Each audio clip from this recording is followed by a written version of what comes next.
eu sou a Paola do Livros e Fuxicos e no vídeo de hoje nós vamos conversar sobre livros que me deixaram de ressaca literária.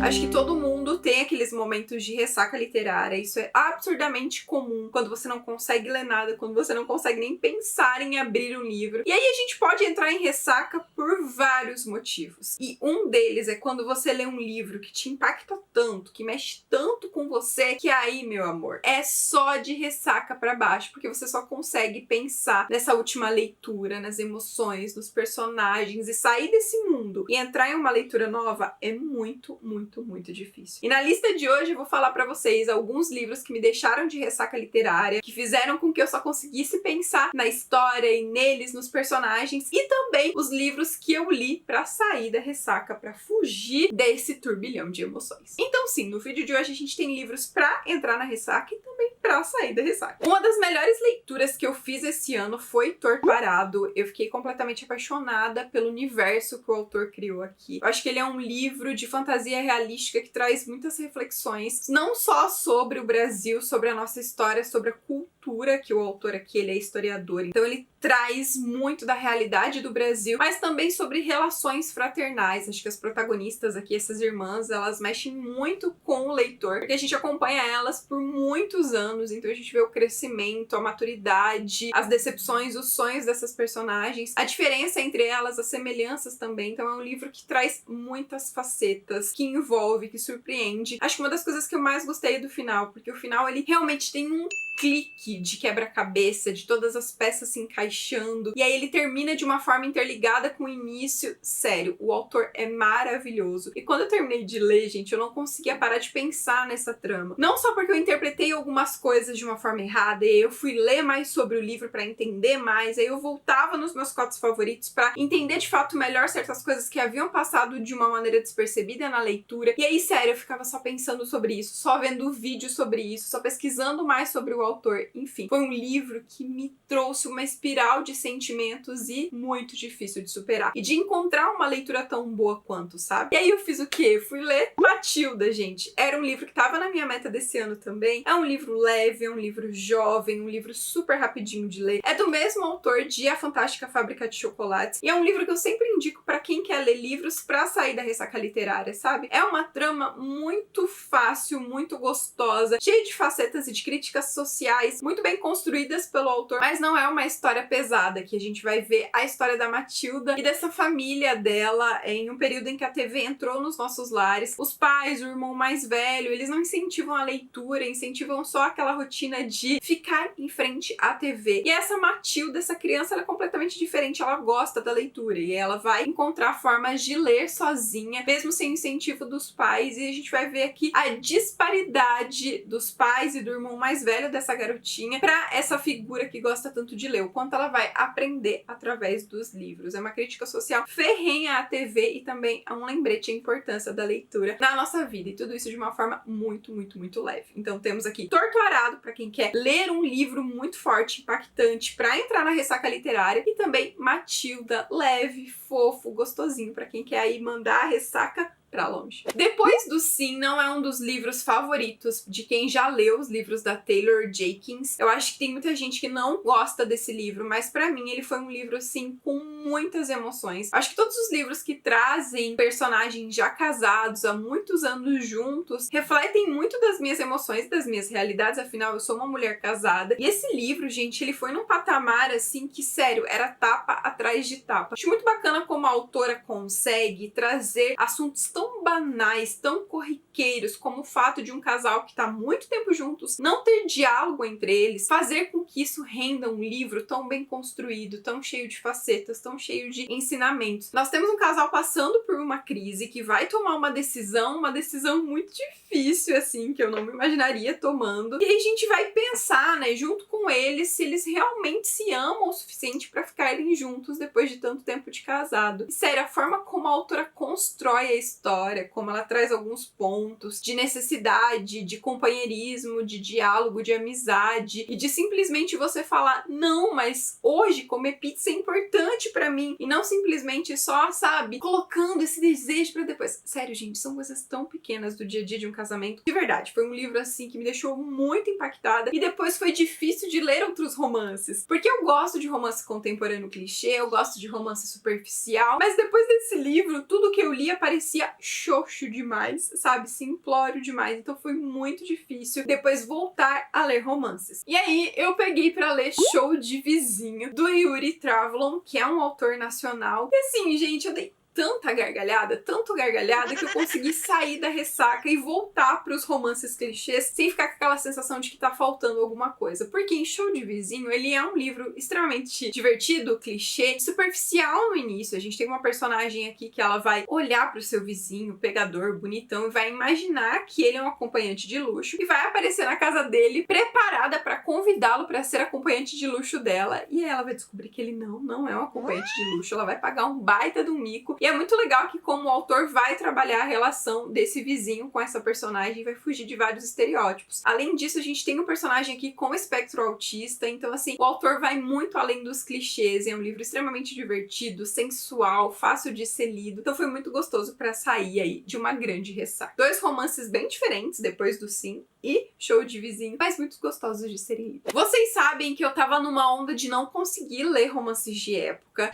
Eu tô passada, chocada. Eu acho que eu tava muito focada no fato de que o gênero estava saturado, era sempre os mesmos cenários, o mesmo biotipo de pessoas, os mesmos dilemas. Ai, que baile que eu vou, que convite que eu vou receber. E assim, pra quem lê tanto gênero literário como eu, acabei ficando meio cansada das mesmas coisas. Eu queria coisas diferentes dentro do gênero. E aí eu li Uma União Extraordinária, da Alyssa Collie, e foi assim, gente, sério, virou o suprassumo pra mim dos romances de época, porque é um romance de época com uma construção muito bonita do cão e gato entre os personagens, mas também da amizade, do diálogo, da entrega. 2 personagens tão diferentes e que vão se complementar de uma maneira incrível. E é um livro com uma personagem forte, uma personagem feminina, assim, que cativa o leitor do início ao fim, e com um personagem masculino que entende muito seu papel e que não está ali para salvar a mocinha. Sério, é um livro com várias facetas, muito divertido em alguns momentos, muito clichê em alguns momentos, sensual na medida certa, mas que vai além, que traz reflexões importantes, que fala sobre um período importante da nossa história, que tem diversidade de várias formas. É um livro rico de muitas formas. Então eu acho que isso é uma coisa muito legal dos romances de época, né? Essa coisa do conto de fada, do final feliz, do romance, dessa paixão bonita de olhar, de, né, troca de olhares de fato, mas que também consegue trazer uma reflexão social. Eu acho que a autora uniu as duas coisas de uma maneira incrível. Então assim, depois de Uma União Extraordinária, eu não conseguia ler mais nada que não fosse dessa mesma maneira. E aí todos os romances de época que eu começava, eu empacava. E olha que eu tentei vários romances de época nesse mesmo período. Se vocês viram o vídeo que eu gravei com livros que eu abandonei, tem alguns romances de época até que eu cito, eu vou deixar aqui nos cards. Esses romances de época todos foram tentativas nesse período de ler mais do gênero, porque a Alyssa Collie, com Uma União Extraordinária, fez eu voltar a amar o gênero, só que nada era suficiente. E aí, gente, eu li Ventos de Mudança. E sério, gente, maravilhoso. Fiquei apaixonada, foi pra mim até agora o melhor romance do ano, no sentido de romance casal. Eu me apaixonei pelos 2 do início ao fim. Sabe quando você sente borboletas no estômago lendo? Com Ventos de Mudança foi assim. E é um outro livro que pra mim tem muito clichê, é muito assim, sabe, contos de fada, como todos os romances de época. Por exemplo, né, o fato da personagem encontrar um mocinho e aí logo depois já precisar de ajuda e acabar se hospedando na casa da mãe do mocinho. Então assim, sabe aquelas coisas que só acontecem em romances de época?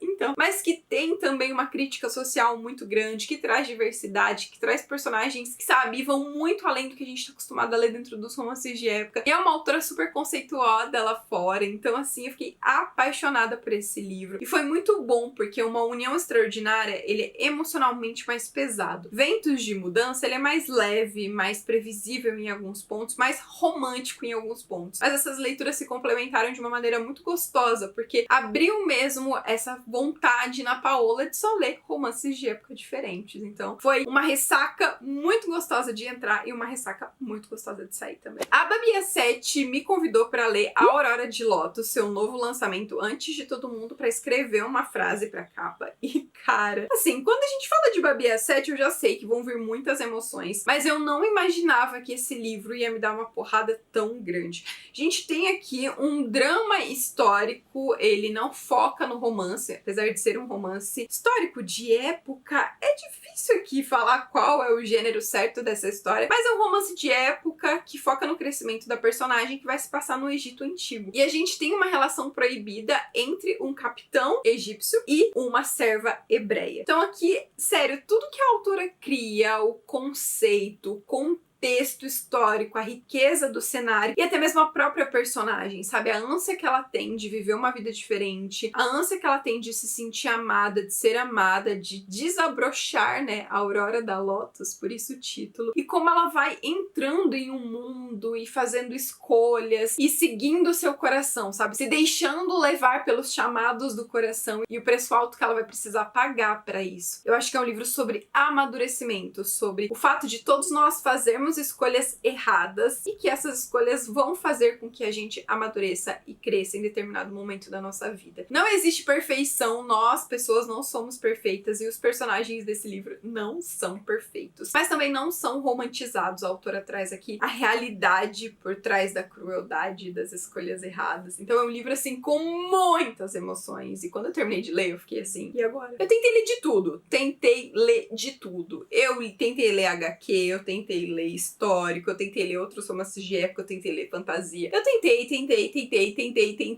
E nada era suficiente. Eu lembro que eu até gravei uns stories falando, é o seguinte, eu li 2 livros agora recentemente, de romance de época, romance histórico, eu não tô conseguindo ler mais nada porque é tudo forte demais. E é isso, gente. Nunca mais serei leitora de novo. E aí, eu fui conhecer a série As Damas de Aço, da Karina Reid, outra série de época, e aí eu percebi que eu tava nessa onda de querer realmente histórias de época diferentes, porque, né, eu trouxe diversidade, e aí eu fui pro Egito Antigo, e aí eu fui parar na Alemanha, porque essa série da Karina se passa toda na Alemanha, e eu gostei muito do cenário que ela traz aqui. A gente não tá acostumado, né, a ler romances de época que fogem do eixo, e eu acho que o mais legal dessa série da Karina é que não só ela se passa na Alemanha, mas que ela vai evoluindo. O primeiro livro talvez seja o livro mais comum da série, mas o segundo livro a gente já tem aqui muitas emoções e uma personagem que é escritora. O terceiro livro a gente tem uma personagem que é extremamente romântica e um protagonista que tá muito machucado e a forma como a história dos dois vai se interligar. O quarto livro é a mãe dos protagonistas masculinos que vai, tipo, contar a história dela anos atrás. Então, assim, sério, gente, é uma série muito gostosa, super cativante e que mostra, né, que romances de época podem ser sobre contos de fada, que podem ser livros que de fato não vão falar sobre temas tão profundos da nossa sociedade, mas que ainda assim conseguem abordar temas reais, atuais e que vão abrir os olhos do leitor de alguma forma. Então, assim, eu amei. De novo, uma bomba pra entrar em ressaca literária com A Aurora da Lotus e uma gostosura de romance fofinho, clichê e ainda assim surpreendente com As Damas de Aço pra sair da ressaca. Fahrenheit 451 é uma ficção científica que tava na minha lista de leituras desse ano. Eu queria muito conhecer essa história e quando eu terminei de ler ela, gente, eu fiquei assim, tá, e agora? O que eu faço da vida? É um livro que vai falar sobre muitas coisas, que vai trazer grandes reflexões, fala sobre censura, fala sobre amor aos livros, fala sobre o mundo atual e como a gente vive em um sistema que tenta enquadrar as pessoas em padrões para que elas sejam iguais, para que elas façam as mesmas coisas. E a internet, a TV, elas vão fazendo essas construções e vão acabando com as nossas individualidades. E aqui, os livros, eles vão, né, contra essa vertente. Por isso, em Fahrenheit 451 é proibido você ler, proibido você ter livros em casa, porque aqui existe um controle das pessoas através da TV, dos telões. É esse nome que o autor dá, né, pras telas, os telões que estão dentro das casas das pessoas, estão vigiando as pessoas. E, cara, é muito bom a crítica social e tudo que o autor traz aqui é o tipo de distopia, de ficção científica, que tem início, meio e fim, sabe? Ela tem uma jornada aqui que você vai acompanhar o nosso grande protagonista, né? Tanto a quebra do pensamento, quanto ele tentando lutar contra o sistema, o momento em que ele vai dar uma surtada, a construção do final. Então não é um livro com final aberto, é muito, muito, muito gostoso. E é cheio de reflexões, cheio de cotes maravilhosos, cheio de tramas e intrigas. E quando você termina de ler, você fica pensando e pensando e pensando e pensando e pensando. E aí, cara, é impossível ler qualquer outra coisa, porque você só fica pensando em Fahrenheit 451. Eu ficar falando muito do livro aqui, eu vou querer ficar pensando mais nele. E aí, gente, fui pra uma HQ, O Príncipe e a Costureira. Que HQ maravilhosa. Uma coisa que eu tô sentindo é que HQs são ótimas pra sair de ressaca literária. São gostosinhas, são leves, são rápidas de serem lidas. E eu gosto muito dessas que são visuais, que são bonitas, com traço colorido, divertido.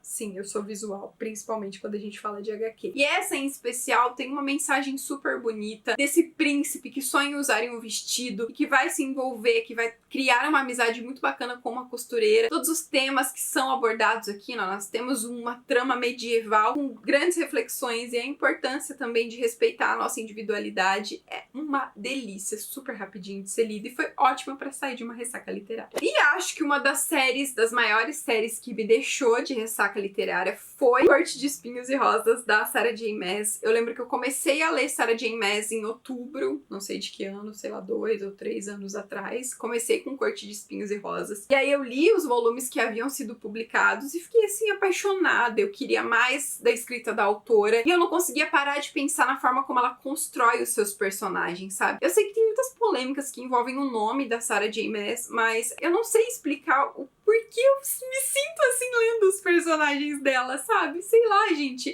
Emocionalmente falando, sabe? Eu não consigo ser racional, porque os personagens conversam muito comigo, os romances que ela cria. E aí eu fiquei tão cativada que eu queria ler tudo da autora. E aí, gente, eu li Trono de Vidro. Então, pra sair da ressaca de Corte de Espinhos e Rosas, eu li Trono de Vidro. E aí, Trono de Vidro me deixou de ressaca, porque, pelo amor de Deus, essa série é muito bem construída. O final dessa série é maravilhoso. E aí eu fui o quê? Foi ler o outro volume de Corte de Espinhos e Rosas que tinha acabado de ser lançado. Então é assim, a Sarah J. Maas sempre me deixa de ressaca, eu fico revezando entre os livros dela. Vou de um para o outro, esperando ela lançar novos livros e eu também encontrar novas autoras favoritas de fantasia. Porque, olha, pra sair de uma ressaca de um livro de fantasia, eu sinto que só um ótimo livro de fantasia pra curar essa ressaca. E é isso, esses foram alguns dos livros que me deixaram de ressaca literária. Espero que vocês tenham gostado dessa lista, que tenham se divertido e aproveita e deixa aqui nos comentários qual foi o último livro que te deixou em uma grande, grande ressaca literária. Aproveita e deixa o seu curtir também nesse vídeo e se inscreve no canal pra sempre receber as novidades. Ó, um super beijo pra vocês e até mais. Tchau! Boy, can't you talk to me? It's what I want the most in my life. They say you're out of my league, but I don't give a damn. No, deep down I know you want it. You wanna take a leap and jump in.